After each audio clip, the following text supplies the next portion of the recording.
Assalamualaikum warahmatullahi wabarakatuh. Untuk kesempatan kali ini saya akan mempresentasikan strategi pengolahan data terdistribusi. Untuk proses perancangannya, yang pertama pertimbangan pemilihan strategi. Ada misi organisasi, dan di misi organisasi ini ada 3, yaitu model, bentuknya, kulturnya, dan ada lagi teknologi. Teknologi terdiri dari kerumitan, kemudahan, peluang, dan SDM yang ada. Sekarang pengawasan kompleksitas. Penggunaan DDP dapat menimbulkan kompleksitas ukuran sistem berkurang, kompleksitas berkembang. Adanya perkembangan teknologi komputer yang masih sangat pesat, pengendalian biaya, adanya pertumbuhan organisasi. Pengawasan kompleksitas. Prinsip DDP, setiap node pengolahannya berdiri sendiri dan meminimalkan hubungan dengan mode yang jauh. Ketergantungan antarmuka, sesedikit mungkin meminimalkan kapal. Tujuan rancangan DDP memaksimumkan otonomi lokal dan meminimalkan ketergantungan. Kebaikan dan keburukan pengolahan data terdistribusi. Yang pertama adalah proses terdistribusi dapat mengakibatkan penambahan dan pengurangan kompleksitas. Sistem perancangan pengolahan data terdistribusi. Beberapa karakteristik pengolahan data terdistribusi yang baik dan buruk. Dan karakter PDT perancangan yang baik adalah kompleksitas sistem berkurang, interface antar subsistem sederhana dan sedikit, proses pemakai yang otonom hingga derajat tertentu. Semua prosesor pemakai sesuai dengan interface dan standar sistem. Prosesor pemakai menyediakan fasilitas data, pembuatan laporan, dan pengembangan aplikasi. Karakter PDT perancangan yang baik adalah otonomi pemakai dalam pengembangan aplikasi. Arsitektur jaringan tingkat tinggi dapat dipercaya dan fleksibel penggunaannya. Perancangan ditekankan pada produktivitas pengembangan aplikasi. Prosesor periferal mudah digunakan. Perancangan data terkoordinasi kecuali data untuk satu lokasi. Perancangan lokasi dan pengguna database. Karakteristik PDT perancangan yang baik. Keamanan sistem dapat diaudit, keseimbangan antara yang mana yang harus dipusatkan dan yang mana disebarkan. Karakteristik PDT perancangan yang buruk. Kompleksitas bertambah, interaksi antar subsistem rumit, prosesor pemakai rumit hubungannya dengan prosesor lain. Prosesor pemakai ditentukan oleh tim yang berbeda tanpa koordinasi dari pusat.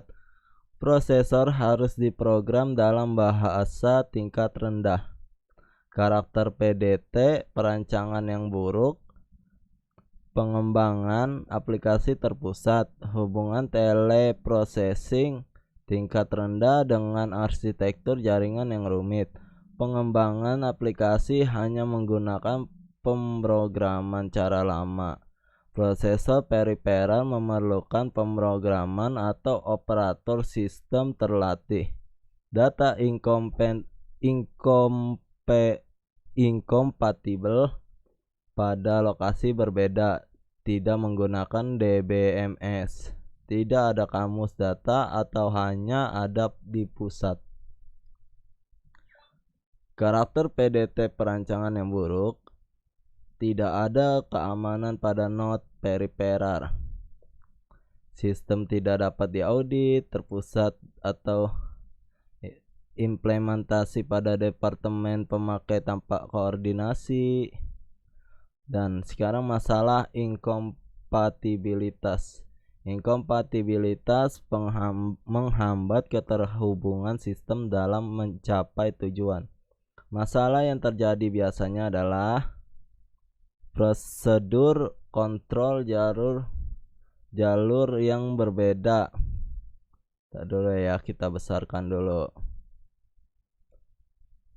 Pembuat yang berbeda, perangkat lunak di luar jaringan transport dari pembuat yang berbeda, jenis perangkat lunak database yang berbeda, struktur file yang mahal untuk konversi ke struktur file lain atau struktur database, sulitnya migrasi ke teknologi yang lebih baik jika tidak direncanakan, administrasi data yang tidak cukup sehingga file data dan struktur data tidak kompatibel.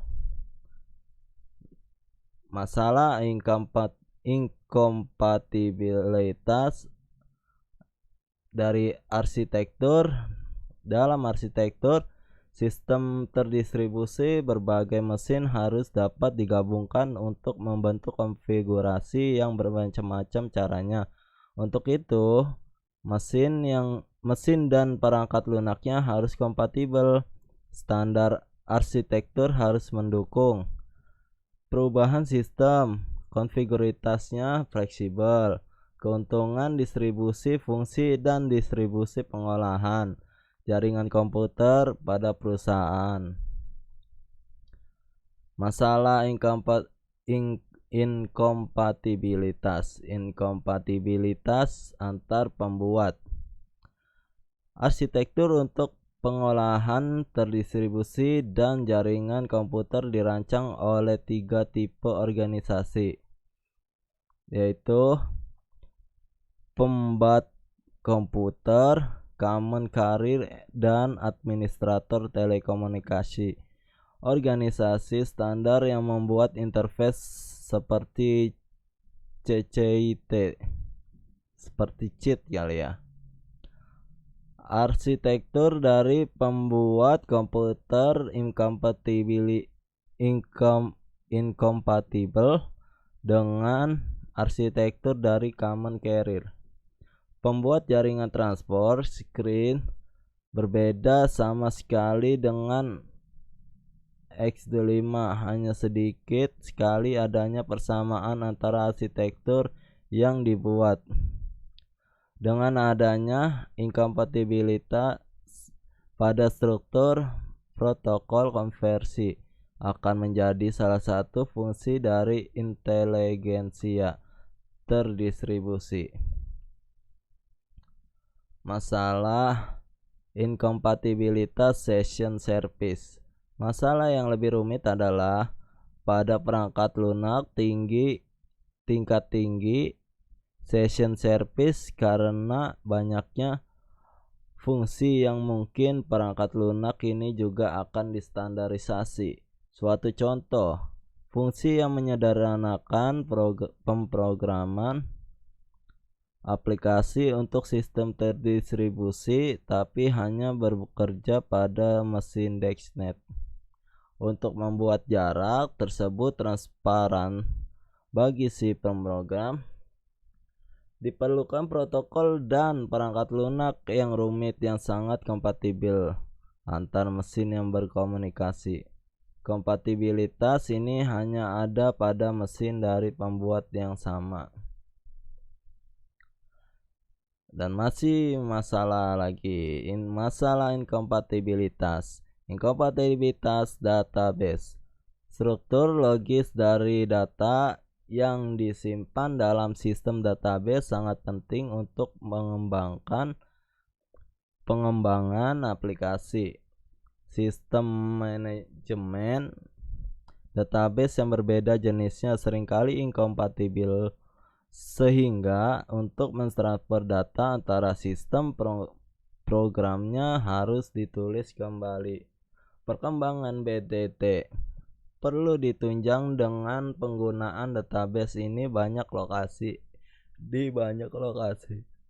Satu mesin perlu mengolah data yang disimpan di dalam database pada mesin lainnya. Dengan demikian, kompatibilitas database juga sangat diperlukan. Masih masalah inkompatibilitas lagi. Inkompatibilitas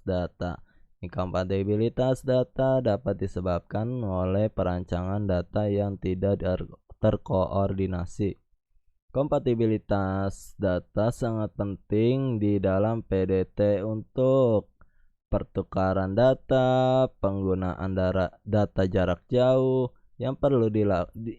Yang diperlukan adalah kompatibilitas file, struktur record,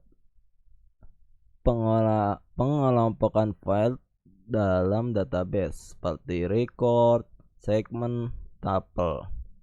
Diperlukan koordinasi perancangan data yang terpusat. Perancangan distribusi data. Distribusi data beberapa tipe data yang didistribusikan. Central data, single host. Nah, seperti ini gambarnya. Satu, ini jadi langsung ke host. Central data multiple host. Seperti ini. Dari sini ke host, dia berarti ada 2 host ya. Dan dependent hierarchy data. Jadi host satu ke host yang lain bisa disambungkan.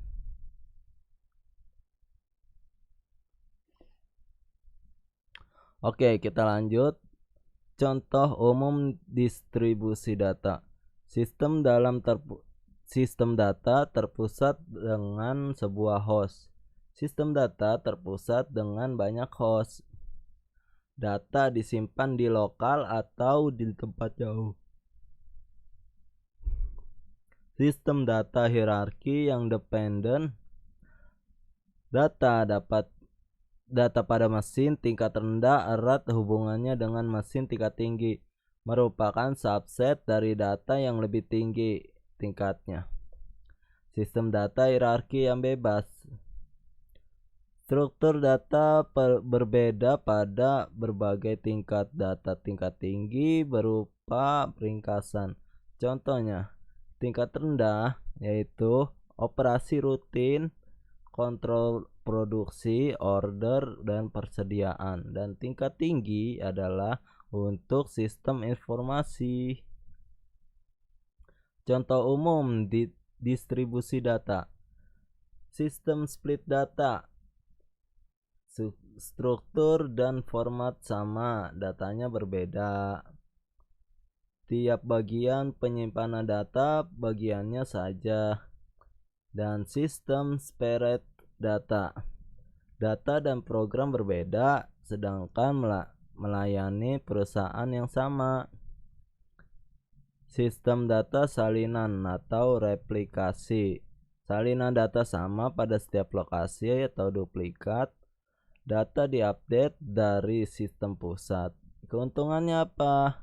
Menghindarkan kebutuhan transmisi data bila terjadi kerusakan. Salinan masih ada. Ketersediaan sistem lebih ditingkatkan. Waktu respon lebih ditingkatkan. Kerugiannya apa? Biaya tempat penyimpanan, update dan organisasi file dikerjakan beberapa kali.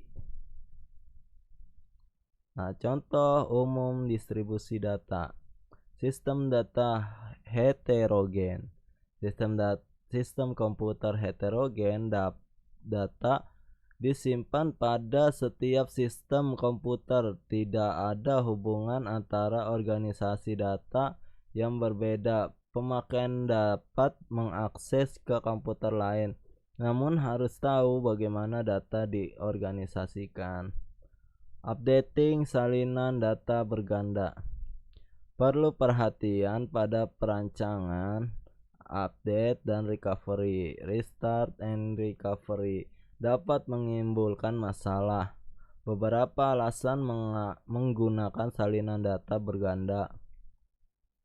Biaya transmisi yang murah, respon waktu atau akses lokal dapat ditingkatkan.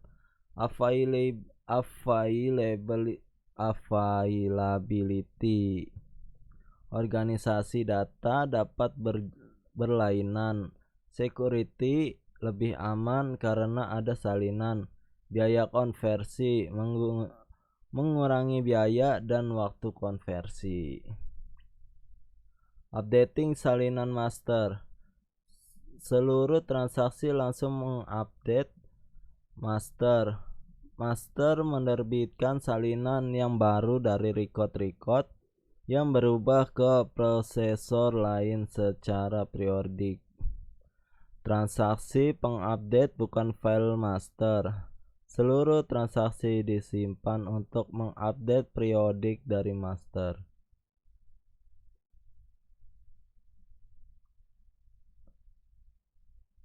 Kriteria update. Pembagian secara geografis. Mengurangi biaya total sistem, meningkatkan keberadaan sistem data, meningkatkan keaksesan data. Waktu respon yang cepat, otoritas user lokal. Dan kerugian adalah kompleks. Prosedur security lebih baik dan aman pada lokasi pusat. Data tidak kompatibel. Oke, sekian dulu dari saya, Raffi Rizky. Assalamualaikum warahmatullahi wabarakatuh. Jangan lupa subscribe ya and like. Bye bye.